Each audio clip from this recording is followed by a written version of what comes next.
Hello and welcome everybody to another episode of your favorite podcast. And you're probably thinking, what is the name of this podcast? Well, we're going to get to that.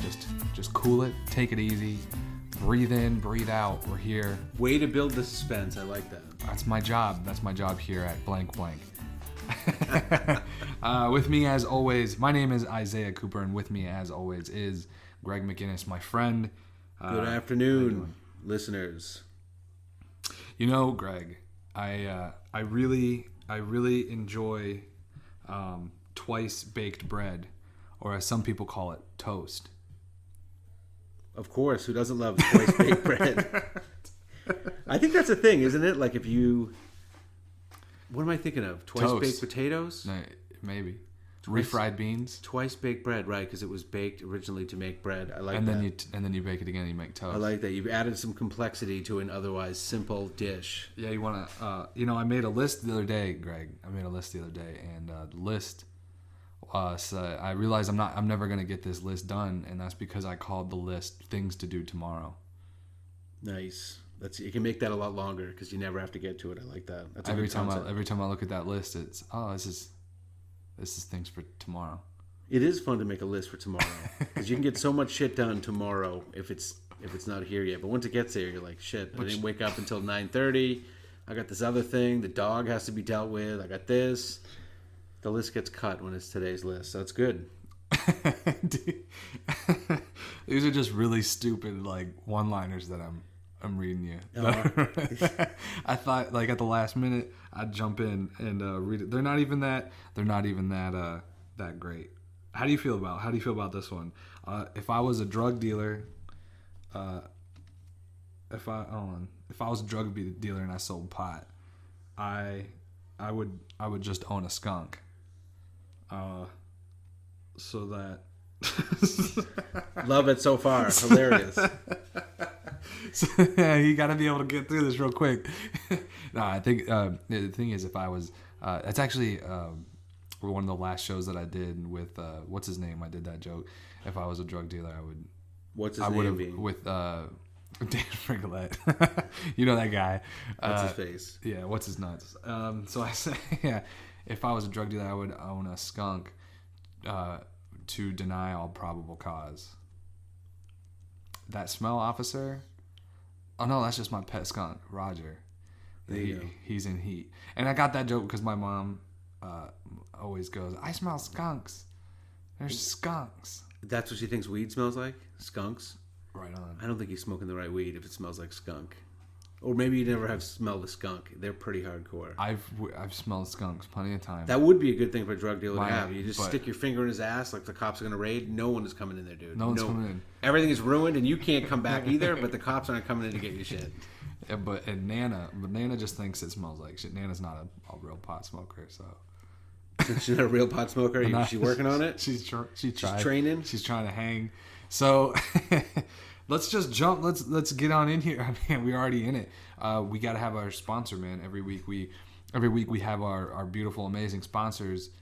Who do you know who contacted us? Who is our sponsor this week? They have been blowing us up, and they've been trying to be a sponsor for a few weeks. And finally, we had the opening due to some malfunctions last episode. So we are happy to have our sponsor this week as Red Apron. You like to cook? And you're also looking to spice up your sex life, but who has the time for either of those? Red Apron will send you sexy outfits and high-quality organic ingredients for your meal. Sex toys also available. If you're a dirty foodie or you have a thing for mixing food with your sex, Red Apron will send the entire thing right to your door. Red Apron. These beautiful boxes, it's like a kit, that's all the rage these days is you buy a box and all you need is in the box. So they do different types of box. They got Asian night box. They got, school teacher night box. And it's everything. That one comes with a bagged lunch of a sandwich. It comes with a ruler. Of course, it comes with some glasses. We just opened one up. So he is talking about the Groucho Marx school teacher chase around pack. It's a couple of hamburgers and all the outfit, and it was pretty fun. It's organic, it's orgasmic, Red Apron, Look them up online. And thank you for being our sponsor. I think it's going to last for a long time. Look them up online because it does exist. I like that. I like our sponsors. We know we always got the best sponsors. They always come in there trying to support the small guys out here, and so I don't know why they're trying to support us because we're not small guys. We're the big thing. All these other podcasts are just trying to keep up, and they do what they can. We've had a lot. We always say that we've got a lot going on. We always say that there's so much happening, and there is. We both we're grown men living grown men lives, and grown men sometimes go to comedy shows. We went to a comedy. You had grabbed a couple of free tickets. Grabbed life by the balls, and I went online and got a couple of free tickets to go see Big Jay Oakerson up in Tampa. It was great. Now, we actually did try to record an episode in the car, but it just came out. We thought it would be fun to record our thoughts on the way to the show and then our thoughts after the show. Unfortunately, that didn't pan out so well because your phone microphone doesn't necessarily record in a car too well. I'm not saying yours. I'm saying Did you listen to yours? I didn't listen. I mean, if the other half was I didn't really listen to it because I assumed it was extremely poor quality. So we can check. I mean, maybe we'll have some. Maybe it can be cleaned up or something. We'll send it to Devin and he'll have it set in like 2020, 2021. Coming right to you in 2021, Isaiah and Greg's take on Big Jay Oakerson at the Improv in Tampa, Florida. So, were you a Big Jay fan before? I wouldn't describe myself as like a Big J fan as much as someone that was just interested in seeing a fairly big name come to Tampa. I've heard his stuff before. I think he's a pretty funny guy. He's a good storyteller, and he's kind of in with the current storyteller guys right now, right? I think of the other guy from Florida. The Tom Segura's from Florida? Tom Segura, but also Daniel Tosh is from Florida. Not Tosh so much. I was thinking of the guy that takes his shirt off all the time. Bert Kreischer from Florida. Thank you. They're all from Florida. When I think Big J, right, I think Kreischer, who I listen to, I really like. I think Segura, who's blowing up right now, is huge, and Big J is kind of a hanger on with them, or like he may break his big. He's got a good amount of specials right now. Yeah, Big J. So he was funny. He was funny. He was very funny, and you're right. I did like he had a story. The storyteller element.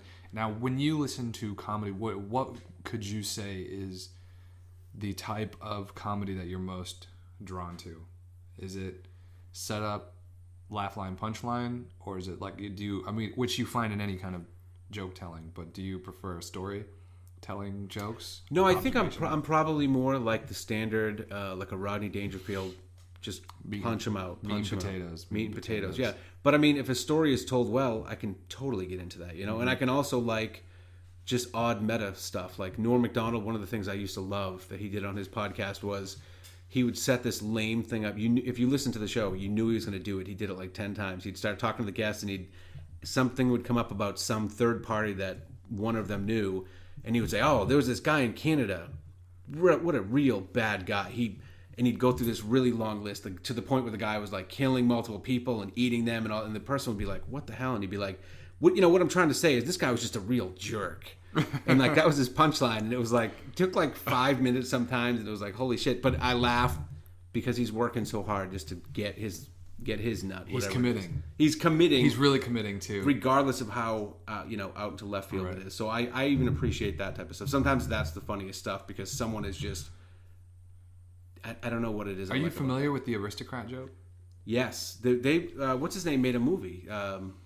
Someone made a movie with like, was it Penn that made the movie? It was Penn Jillette made the men. Did made you the see movie. it? Yeah, made the movie on the joke Mm-hmm. Called The Aristocrats, and it was just it's like this underground underground joke that comedians have been telling. It came about during the vaudeville era of comedy.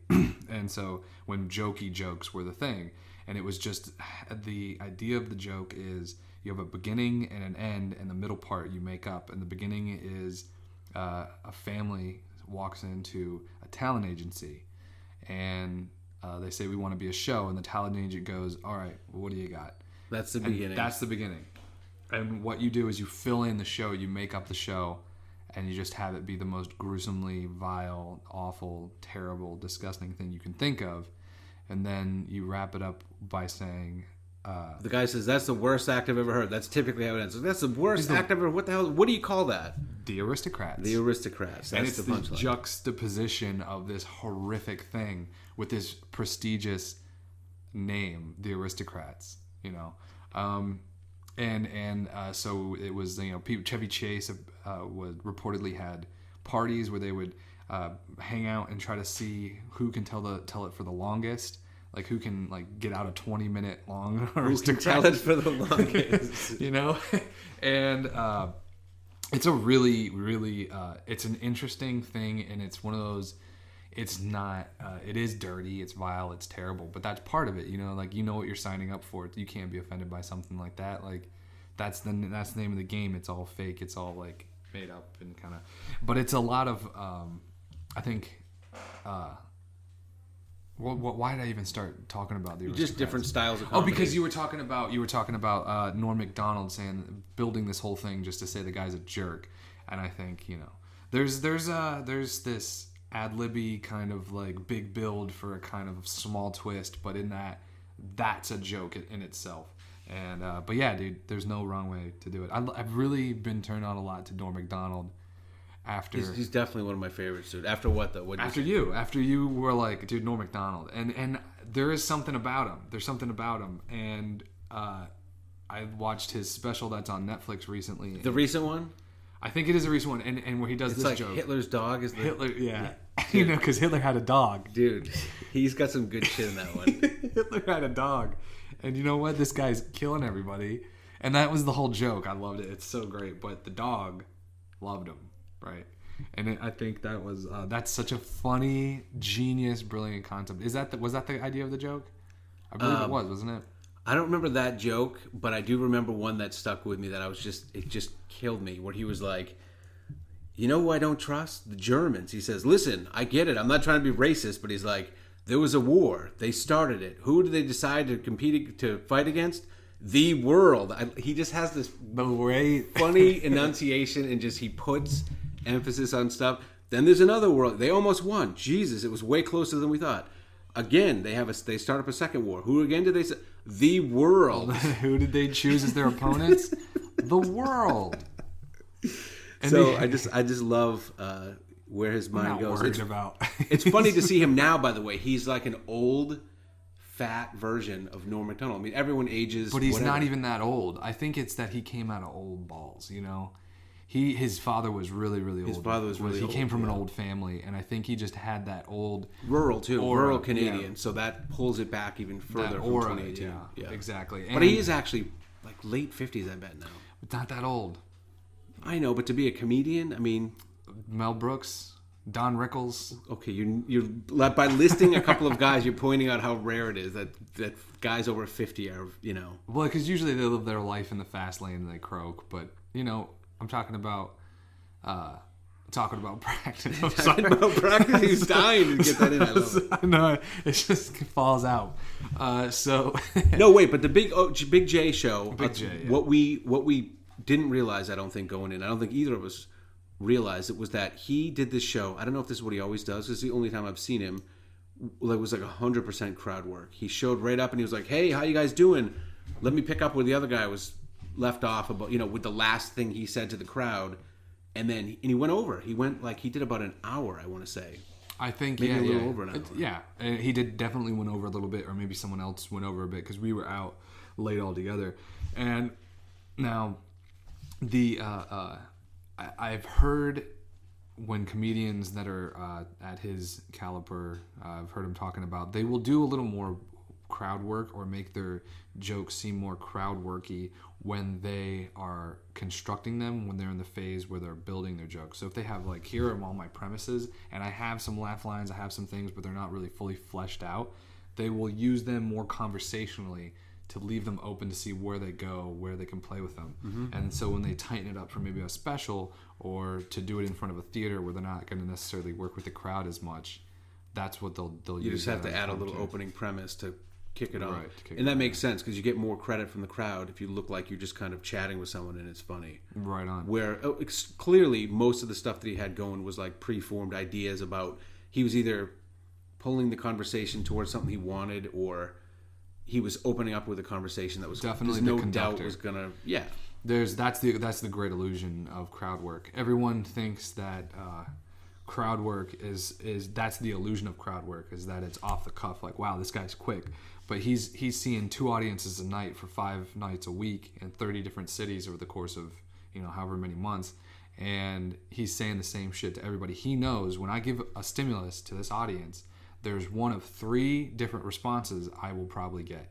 You know, even if it's like any birthdays, it's either going to be yes or no. And then when it is a birthday, it's going to be a male or female. And then when it's a male or female, how old are you? It's going to be this age bracket, this age bracket, or this age bracket. And it's just my decision tree is, wow, a joke about how young you are, a joke about how old you are, about how we're the same age. And it's that easy.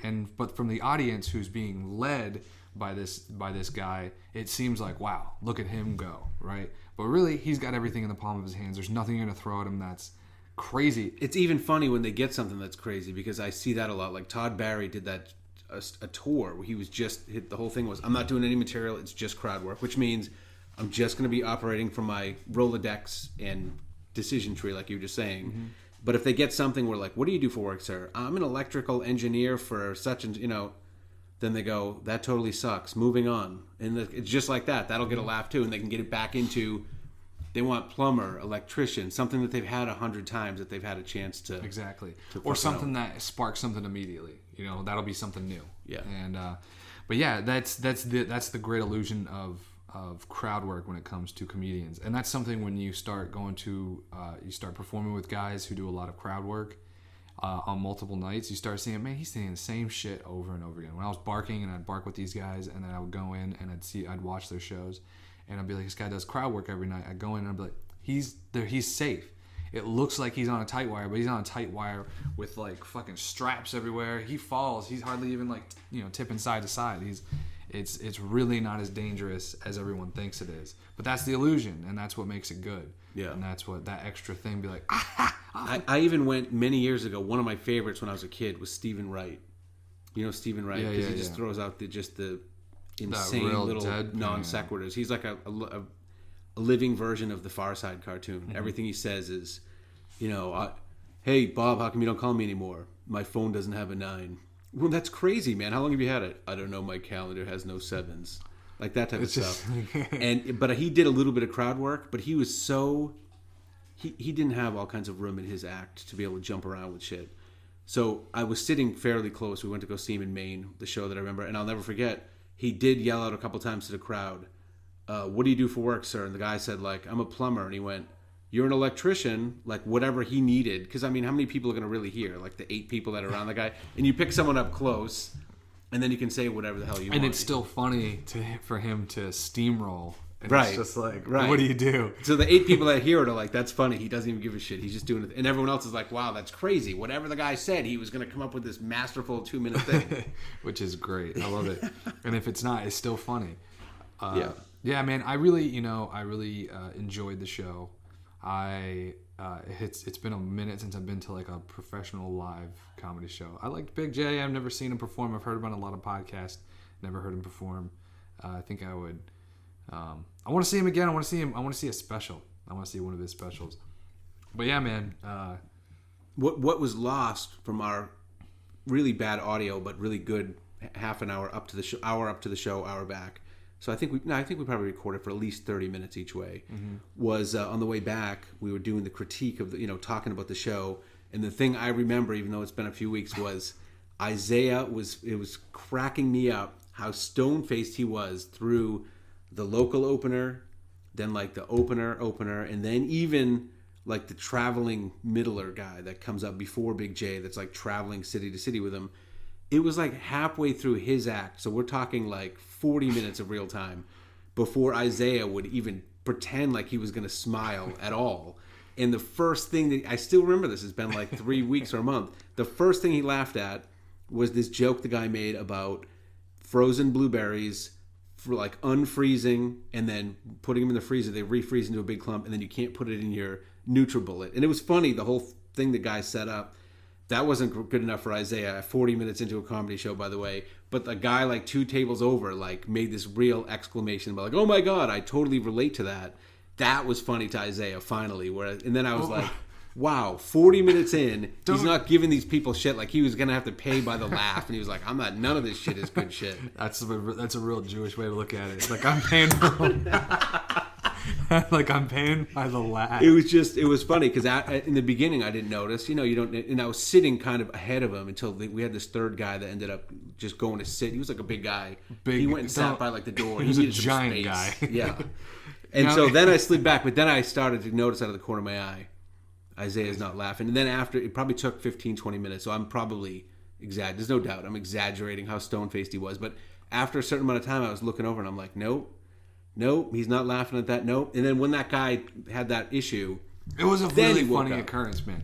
It was a really funny because it went from this guy up there with his stuff that he's planning to make funny to a complete surprise, which is, I kept exclaiming how much of a great time I was having. I was having a great time. And but I was also, like, if I'm at home watching stand-up comedy, I'll watch a special and I might laugh once or two times throughout the special, but I'm having a great time watching it.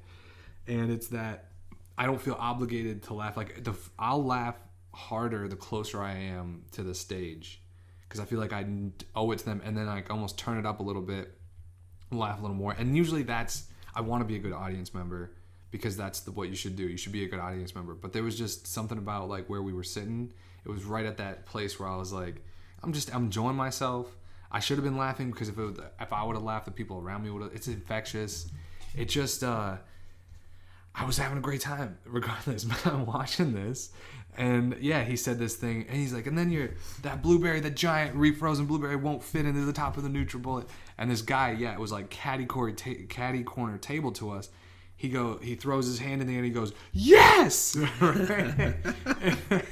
And I'm just like, I thought that was like, this guy hadn't been laughing for very much.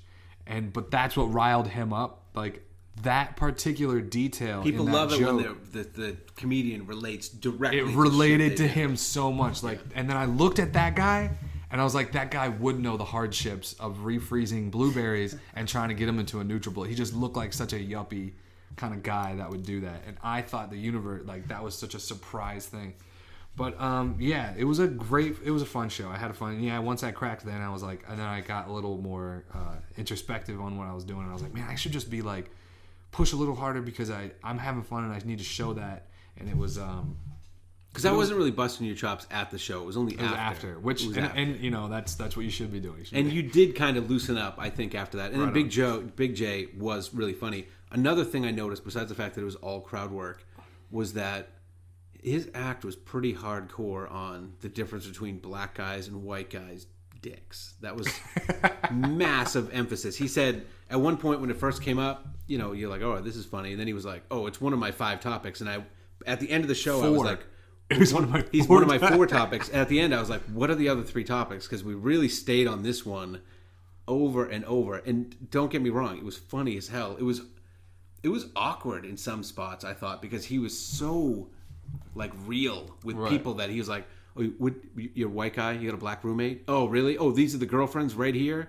And then you go into like these graphic descriptions that as an audience member, you're like, yeah, I could totally see that happening. If it's not, one of them feels inadequate. Mm-hmm. If it is, the other one feels inadequate. Like, no way they're getting out of that. And you're cracking up, and I'm sure they're laughing now, but it's like, they're going to remember this show for a while, all 12 people that he was all over. And it was all like interracial dating and that type of stuff. Right on. And yeah, it's in that time when people are telling jokes like that, you can get some laughter from uncomfortability, and it's hard to tell you can tell the difference between genuine laughter at something that's funny and like, I'm uncomfortable, you're embarrassing me, ha ha ha, kind of like laughter.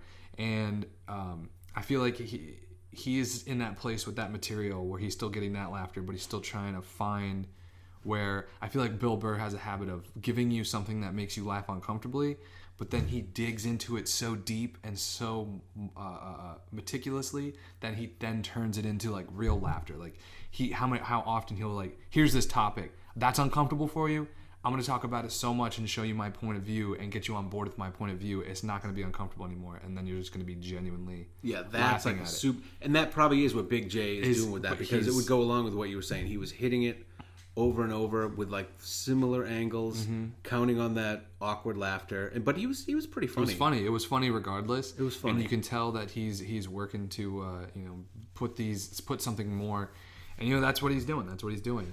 So but yeah, man, it was really fun. Now I think we if you don't mind, we could take a quick break here, and then let's jump in. Last week was Father's Day. Last week was Father's Day. If that can give you a little time frame from where you are, but they're not going to know we're going to take a break. It'll just skip for them. So, all right, we're back. That was it was just a yellow, but it was a painful one. Like I feel. Have you ever had a kidney stone? No, I know it's going to happen to me at some point in my life too, and is it hereditary? You got kidney stones in your family? No, I'm just a middle-aged guy in poor health that eats all the crap you're not supposed to eat. I know it. I know enough people that have had them. I've never been in the hospital for anything. I broke my arm when I was a little kid. Never like slept in a hospital for anything. But that's one of those things. Middle-aged guy, fear. That passing a little stone through your dick. Passing a kidney not stone. Looking forward to that. Well, whenever it does happen, you're so confident that's going to happen. We should get a Greg kidney stone pool going at work. But when it does happen, I hope we can record the whole thing and follow you through it. I think it's like days. I think that's the thing that's the worst about it. It's like every time you piss for like days, it's like slowly moving up the canal. Right? It's like a blockage. It's like a jagged piece of glass. Yeah, and I think it's just once it's Cutting in you there from the in your inside. urethra, that is like brutal. Hopefully the laser technology will come in And just blast before I get it. Yeah, because my wife has a relative, he's like an uncle or something, that has this tub that you get into, and it does something to break up the stone, so it just either doesn't even have to pass that way, or it just gets reabsorbed by your blood or something. And it hurts because the urethra is not meant to pass Much. glass. Not glass, right? So well, we were talking about Father's Day, and I think that you're bringing that up because I had an interesting experience on Father's Day. For myself and my wife, we went to an Asian nail salon around the corner, and we went and got pedicures. Have you ever had a pedicure before? I've never had a pedicure, but I'm not closed to the idea. I kind of probably have been, to be honest, like most of my life. Closed? Closed-minded about it. Yeah, I don't want to go get a pedicure. So when did you realize you were Metro? Man, at some point, so I have a toe, my third toe on my right foot. It's not, the nail is kind of like a fungal thing that came up. And like years back, I went, and it gets better and it gets worse. I went to a doctor to see if I could just get it fixed. And they went, you got to pay for like $900 for this medication. It's not covered by insurance because it's just your toenail. And you got to get a blood test to make sure that your liver is not like in any type of condition because it's really bad for you. I forget if it was your liver or your kidneys. It's gonna put you on the verge of death. Right. But that's because it has to kill the fungus. It has to kill the toe fungus, and that almost kills you. And if you pull out of it, you're gonna have a beautiful toe. Well, it's $900. Why? Because only two people a year buy it, so they got to make their money. And it was somewhere. $900 for like a little bottle of like it. What he described to me, it sounded like wart remover. Have you ever had warts before? Yeah, I know. Like the wart. Yeah, it's like a little bottle for like tincture, and it's like kind of heavy because it's like mostly glass. They don't want you to see you're literally buying like 50 drops of this stuff for $6. And I think it came with a little nail brush inside, and you brush it on the nail. Anyway, I said, you know what? I'd like to get rid of that, and I'd like to see what the thing is like. And I knew my wife would like to do it. I thought it'd be a nice little thing that we could do together. So we went over to the nail salon. Let me describe what it was like. I guess it was kind of like what I expected, but I didn't know exactly what to expect. After I say it, I'm curious to see what your thoughts are and what the differences were. So we went to like the strip mall place. I was thinking it was going to be a tiny little place where like everyone would be looking at everyone. It was cavernous. It was this right next to it is a restaurant. It's about the size of the restaurant, dude. Around ringing the outside of the perimeter in the place, the outside wall has these big chairs. They're all like these massage chairs. I wasn't a big fan of that because first of all, the woman that was setting it for you, she's got like the little remote control at your feet. She just like, do you want, there's no like language being transacted because she doesn't speak any English, not even minimal, like no English. And she puts a thing on and you're getting like kneaded all of a sudden and it's not like set precision or whatever. So I was like, this sucks. Like, all right, take it off. And then for the rest of the time, I was kind of screwing with the remote to see if I could get it to do anything. Because when she shut it off, it was like those little fist things. You shut it off, and like one of them is like jabbing into my back, and then it just stopped, and I'm like, this. Like when you turn off windshield wipers halfway. Yeah. And they just stuck straight up. Yeah. So I'm like, this is not comfortable. But you're sitting in a chair. Your feet are in at the base of the chair. There's a bucket with water, and it's got like a little hose that like they can probably put water in and take it out. So you put your feet in there. Obviously, right to like soak the nails, soften them up. Then one foot is sitting in there, and the other foot goes up. And I think the routine was they went at your nails with clippers to like even the nails off. Then they took like a scraper thing and scraped the top of the nail, like the whole nail bed on the top. I think they do it, because it's probably better for the nail polish to go on like nice and smooth, With all my toes, it was not a big deal except that one where she like went to town. And I was like, I almost felt bad like making her have to deal with it because it was like a nasty fungal toe. What an unbelievable job, by the way. It looks perfect. I'm still looking at it now. It's been almost 2 weeks, and you couldn't even, unless I told you blown which away toe. by this lady. Yeah, it looked awesome. So she goes through, there's like a few different tools. Like they go into like the cuticles on like the corners, and like there was a lot of work. I don't know what she was doing, but I don't know. It looked okay. So your foot is soaking. Then they put this blue goop on. Then they give you like a calf massage. And my legs are not great. Like I run, and sometimes it really hurts, sometimes it's okay. Whatever she was doing with that massage was like pins and freaking needles, dude. It was killing my shins. And I don't have like shin pain walking around, but she was just doing this little massage, and I'm like, I don't think that's supposed to hurt. I think she's like uncovering some friggin' pre-shin splint thing I got going, because that was not comfortable. And also, they take this, like if you want to sand something really small with like a lot of edges, you'll take sandpaper, just put it on a little block of wood. One of those type of sanders, or like a drywall sander block like that.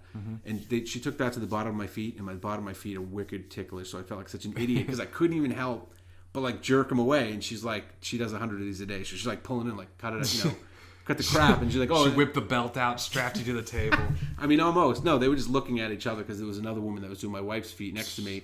They was looking at each other, saying something in whatever their language was. Like, this guy is an idiot. Look at him. He can't even keep his foot there. And she was like jerking around to do it. And so they scrub your foot. They do the little massage. They work on the nail a whole bunch. And then for me, that was it, because I'm not getting my nails polished.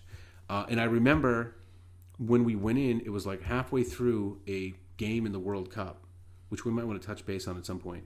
But that particular game, I got Mexico in this pool I'm in, and Mexico was beating Germany 1-0, and we went there and watched like the last 20 minutes. But the thing I didn't like about the place was, and I'm leaning back for a second to kind of illustrate to Isaiah how the situation was. I'm in this big chair, and the TV is like up over your head, and then the other TV is over the other guy's head. But it was a huge place. It was like looking like 50 feet away. So they had a ton of these TVs, but they were all ringing the outside wall, and we're all sitting up against the wall facing inward. So that probably could have been done a little bit better, I think. I don't know. I don't think they got a lot of sports TV watchers in there. Every single TV, by the way, was on the Mexico-Germany game, which was weird because there was like 3 guys, 2 Asian guys that like worked there, and me. There were no other guys. Probably 100 women in there. In the middle of it were all these different type of salon things. Also, open bar in the place. Really? Whatever you want to drink. And they had this ginormous bar, dude. You get, I'm not talking like you want a Coors Light or you want any type of what do you mixed want to drink drink? you want. Yeah. So how would you rank it out of 10? I enjoyed it. I don't know. You know what? I maybe wouldn't do it again. All right, I'll hook that up right in a minute. I will probably do it again because it did such a good job for my toenail. Like if it stays for like a month. You do it every month? Yeah, it's just one of those things. I hate the damn toenail thing. So 8 out of 10 would do again? 8 out of 10 would do it again, I think. Yeah. I'm probably going to do it every once in a while, at least before like a big thing. Like I know a friend of mine is getting married down here in August, down here on the beach. I'm going to get a pedicure. Yeah. Maybe they're going to suck me to get my hair so down. How my long? nails. Yeah. How long before you're getting your eyebrows sculpted? And your teeth whitened? I do actually have my haircut person. I go to a Fantastic Sam's. Have you ever been to a Fantastic Sam's before? Yeah. It's very similar to like those little strip mall places where I always went, but it's got a little bit more panache, and it's like the same price. So let me tell you about panache. When it comes to grooming, I've in recent years become classic. I go to a place called 941 Barbershop, and it's like a classic barbershop. It's owned by a guy. A lot of the people cutting hair in there are guys, and a lot of the clientele is male.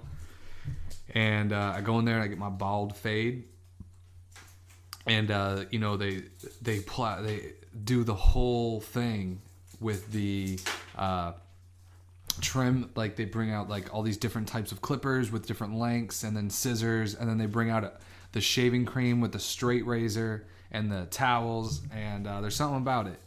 I really enjoy that. But yeah, so I think you sold me on the idea. Now Greg right now is getting the power supply for the laptop, so that's why I'm just gonna keep rambling. And if you're hearing the noise in the background, that's what that is. And I'm sure you didn't hear any of that. Only when it hit the table.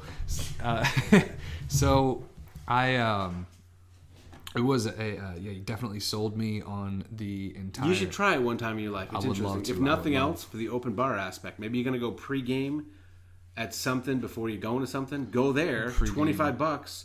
You could drink $25 in mixed drinks. You're there for like 40 minutes. And do you think they're gonna cut you off pretty soon? Like they'll You just paid cut your you off. $25? No, they didn't kick anyone out. I mean, so my wife actually got her toenails painted. So you have to stay for like 10 minutes. They put the little things in between your nails to, keep them separate. And they said to stay for like 10 extra minutes. And I was like, I'm like ready to be done with this now. It's been like 45 minutes. But Have a rum and coke. the only other thing in the beginning for women, the hard part was they had this big spinning,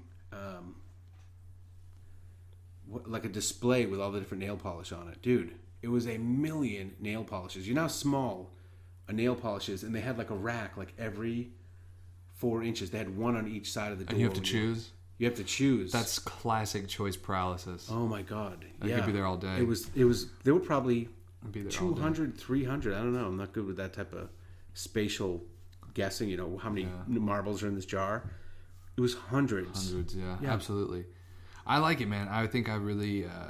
That sounds like a really great Father's Day. I would do that. I would definitely do it. Yeah. So last week we touched on the fact that we are going to change the name again. In fact, we've been wanting to change the name from Talking Points for a minute. At the beginning of this episode, we already alluded to the fact that we had a name change. Now, last week, we touched on a number of different names. I think it was Methquake was your favorite. Methquake. Then I added Methquake USA. I thought gave it a little bit more flair, but then it sounded like maybe a little too rural and maybe like we were anti-meth, which we don't want to portray ourselves as anti-meth. No. We're meth adjacent, maybe even. All encompassing. If you want to take a little meth and listen to our show, we're not going to stop you. We're not going to condone. We're not going to not condone. I mean, we're not going to. What's the word I'm looking? We're not going. We're not going to help you procure it. We don't sell it. I don't know. We don't do it presently. But if you do, hey, whatever floats your boat. Whatever floats your boat. Now, we just today, I popped into my head the name for the podcast. I thought it should be Practice, just the word practice. And I said, so how did you feel about Practice when I said practice? I liked it because I hear it as Allen Iverson would say it. We're talking about practice. I love it, man. I love it. So when somebody, would try to explain the podcast, you're like, what podcast you listen to? Practice. What's practice? Man, I'm talking about practice. I think we like it, but I think when I think about it, it seems to me that it's so tightly related to the Allen Iverson thing. I think we're on the same. One particular press conference with Allen Iverson in probably like the year 2000, and this is one of those lines that took off. So it was very specific reference, although broad. A lot of people know the reference. But then the thing I thought in the background, maybe I didn't specifically intimate this to you, but was like, yeah, we are. This is practice, and we're not, perfecting anything. We're just kind of running through. But I don't know how close to the surface I want that to be brought up all the time. Because that is what you'd be saying to people when you're like, it's called practice. Was it? Well, we don't know practice. What we're doing. So should I listen to it or not? I don't know, man. I'm talking about practice. Exactly. You're leading them to to think it's shit, and we're not trying. Now, you had another one. It was shoehorn. You said you really like shoehorn, and I like the idea of that, like trying to get it in there, get this topic in, bring this topic in, shoehorn it in, a little squeeze in this topic, squeeze in that topic. I like it. and it was kind of colloquial just for like an all-encompassing let's talk about stuff, right? Which we kind of went with the name that we chose. Yeah. The shoehorn thing, I think we both didn't like it, and I think at least subconsciously, because then it makes it sound like we have some type of agenda, or we're like, you know what I mean? We're don't. We forcing swear. these things in, and we absolutely have no agenda. There's not even we're just in the woods. There's not even a trail that we're following. So shoehorn was not great. I like that analogy. We are in the woods. We're definitely lost. We don't know if we've been somewhere before. We probably have. We end up talking about some of the same things. We do. Definitely. But I like it. So in the course of, we even mentioned this name on the last episode when we read through all the names. Did it get mentioned last time? It got mentioned. Okay. Yeah. And we stopped down and I said, yeah, I like it. We said that we liked it. Now, when you said this name, I made a mental note and I said, I really like that name. I really, really like that. And you rattled off a bunch after it. I didn't say anything out loud. This was all through text. Mm-hmm. You said the name and then a bunch of names and then it stopped. Like a bunch. I was doing 6 to 10 at a whack. Yeah. And then it stopped for a second and then you immediately said the name again. You said, I like that one, which I found interesting because nobody said anything. I didn't say anything, but I was thinking that. I was like, I do like that one. And then after I saw that, I began comparing every name that I saw to the name. So without, I was doing the same thing too. Right. There were a couple that were in there for me, but definitely I was comparing it to this one. To this one. So without further a Mountain Dew, please, I give you the honors. What is the name? Everybody, welcome to the podcast. You are listening to Road Soda. Welcome to Road Soda. Grab your Road Soda. Buckle up. We are your road soda. Don't actually grab a road soda. We don't condone the road soda. We don't condone drinking and driving. Wink, wink. But if you live in a state that does condone it, like Montana, Texas, you're allowed to have a couple open at a time. You really are. So, in which case, crack open your road soda, buckle the fuck up. Here we are. I like the term. I think it's a fun term. It just says we're here to just talk, have fun, not take things too seriously. Sometimes it might get a little serious, but it's a good name, Road Soda. So welcome to the podcast, everybody. You are listening to Road Soda. That is our new name, and we have an email address. Yes, if you have any comments, automatically you can start sending them to roadsodamail@gmail.com. So again, that is roadsodamail@gmail.com. ROADSODA @gmail.com. And eventually we will have a website with its own domain. I feel that's my ultimate goal. So the name of the website, and not the name of the email will at that time be changed. But for now, please, if you have any questions, any comments, if you want to hear us talk about something, if you want us to send us a video, we'll talk about the video. It's a Road Soda. If you have any ideas of any kind, please email us at roadsodamail.com. And roadsodamail@gmail.com. I'm going to do that forever. roadsodamail@gmail. So yeah, welcome to Road Soda. We were going to conclude the episode by talking about the Netflix show that we watched last time. You didn't finish watching, so we were watching Evil Genius. You didn't finish watching it, but you got the gist. I got the gist. So let me ask you this. From the 2 episodes that you watched, would you watch the 2 other ones and wrap it all up? I mean, I think it's probably fair to say you're not gonna. I haven't, because it's been a month. I did try a couple of times, but I'm watching another Netflix original. And recently, my TV time. Sometimes I have a ton of time, and I do eat up a lot of Q stuff. But for the last few weeks, for whatever reason, I've just not had a bunch of time. So I get a couple hours on the weekend each day, and then during the day, man, I've just had some long days. I've not had time. And I just haven't caught it up. I probably would watch it again, but if you wanted to spoil the surprise and tell me how to finish it. I don't want to spoil it. It's got to be the lady. The lady has to be. No one ever. There is no confession ever at any point. So there's nothing conclusive. Well, there is, but you can really understand why there wouldn't be. And the whole thing basically came down to, did Brian Wells, the man that had the bomb necklace, know that was going to happen to him? Or was he not taking it seriously? Is that what the... Well, no, they wanted to know. Right. Well, they wanted to know, did he or did he not know? Because if he did not know, then somebody could be charged for murder and executed in the state of Pennsylvania. So... But if he did know, wouldn't it be the same? If he did know, then they wouldn't be charged for murder because he was a part of the heist. He willingly did it. Oh, okay. What would be the motivation for someone to willingly do that? Well, they wanted to say willingly do it because they thought they wouldn't get caught, because he would have problems with deniability. He would have like, oh, they put a bomb on my neck. I didn't know. It would be what he claims, but he did know. At some point, though, if he was in on it, don't you think he would take the key out and like be like, guys, I thought you'd figure this out, but you didn't. So well, that's what would do with everything. But from the people that would do that to him, you're gonna tell the person, don't worry about it.